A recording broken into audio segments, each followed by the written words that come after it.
Welcome to Asian Ghost Story, where the unseen becomes all too real. Make sure to subscribe and stay with us until the end, because tonight's story will send chills down your spine. Imagine moving into a small old room, a place that seemed perfect at first. The kind with a window facing an open courtyard. The kind of window where you'd picture yourself on a lazy Sunday morning, book in hand, bathed in sunlight. That's what happened when my sister and I moved to Saigon, specifically to District 7.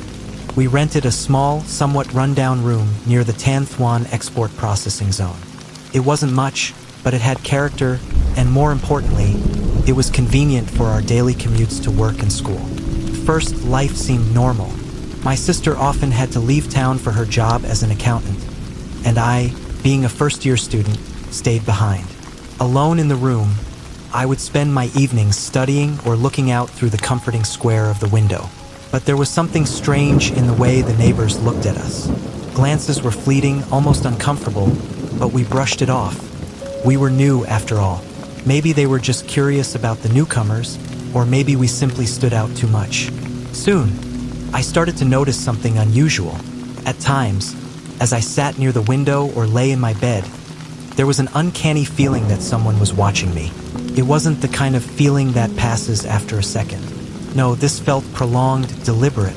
I would turn to look at the wall, but there was nothing there, only the faint shadow of the old cupboards we used as a partition on the attic-like upper floor.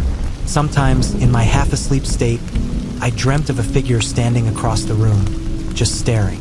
Its silhouette would hover in my mind long after I woke up, and even during the day, I would sometimes feel the hair on my neck stand on end when I thought about it. I never told my sister. I figured it was just my imagination running wild, especially when I was alone. Then one night, everything changed. My sister had just returned from another long business trip, and to celebrate, we decided to go out to eat and grab a coffee. By the time we got back, it was late. I couldn't sleep. Too much caffeine, I guessed. So I stayed up watching some movies.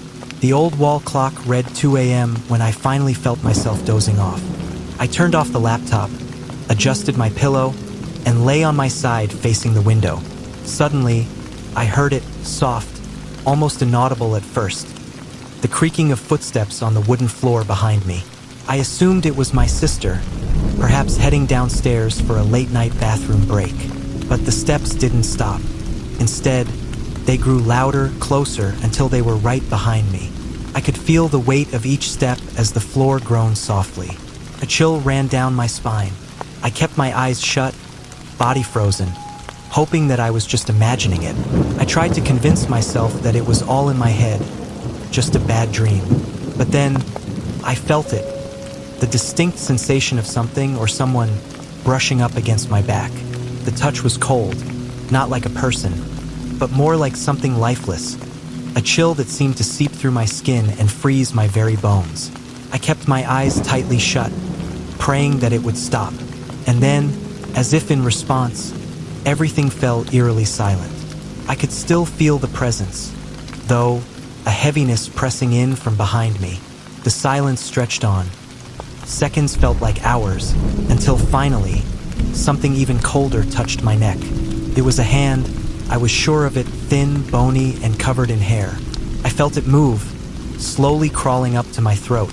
My breath caught, and panic surged through me, but my body wouldn't respond. I was paralyzed. I tried to scream, to push myself up, but nothing happened. All I could do was lie there as the cold hand kept moving, as if it were inspecting me. And then, suddenly, I opened my eyes, only to be greeted by a face with long, stringy hair hanging down. The hair brushed against my cheek, and though the face itself was obscured, I could feel the weight of the gaze behind it. It was staring directly at me. I could feel its eyes, even though I couldn't see them clearly, piercing through me, as if it was trying to see into my very soul. My heart pounded wildly in my chest, and in an instant, I jerked awake. I found myself alone, drenched in sweat, the room eerily silent except for the soft rustle of leaves outside the window. Was it all a dream? I wasn't sure, but as I looked at my hands, I noticed something. A few strands of long black hair wrapped around my fingers. My throat felt tight, as though the touch of that cold hand still lingered there. I couldn't shake off the feeling of dread that settled over me, nor could I forget how real that sensation had been. It wasn't just a nightmare. It was as if I had truly experienced it. The next morning, I went to the market to buy incense and some fruits. I made a small offering in the room, whispering apologies, asking for peace. I had no idea what I was apologizing for. Maybe it was just my instinct telling me that whatever it was, it needed respect. Since that day, I burned incense every evening, a small ritual to keep whatever it was at bay. And though things felt calmer afterward, I never quite shook the feeling of being watched whenever I forgot to light that incense. I could almost sense a shift in the air, as if something was waiting in the shadows, anticipating my mistake. During the evenings, when I was alone, the house seemed to creak more than usual. I would sometimes hear what sounded like faint whispers, though I could never make out any words. It felt like the walls themselves were alive, like the old plaster held memories and voices that refused to rest. My sister noticed my unease. She would ask if I was okay, and I always reassured her, but deep down I knew I wasn't. Something was wrong with that room, with whatever shared our space. There were times I felt a shadow move in my peripheral vision, and no matter how much I tried to convince myself it was nothing, I knew it wasn't just my imagination. Eventually, we moved out. My sister got married, and I moved to a different neighborhood. I remember the last day we spent in that room, packing everything up. The air felt thick, as if it was aware we were leaving. It almost felt like the room itself was unwilling to let us go. I made one final offering: incense, fruits, and a whispered prayer for forgiveness and peace. As I closed the door for the last time, I couldn't help but feel a strange mixture of relief and sadness, as if I was leaving behind not just a haunted place, but a part of myself that had grown accustomed to it. But sometimes, late at night, I still remember the cold hand, the chill that crept over me, and the soft brush of long hair across my cheek. There are nights when I wake up in a sweat, feeling the same heavy presence looming over me, as if it had followed me from that old room. I can still feel the cold fingers tracing along my neck, the whispered echoes of something that never wanted to let go. I often wonder what would have happened if we had stayed longer. Would it have grown stronger, more malicious? Or perhaps it was never meant to hurt us.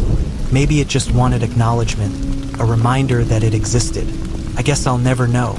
But one thing is certain. That room held secrets that were far older than us, and whatever haunted it was still there, lingering, waiting for its next visitors. Thank you for listening to Asian Ghost Story. If you enjoyed this tale and want to hear more spine-chilling experiences from across Asia, make sure to like, share, and subscribe. There's always another story waiting in the dark, just for you.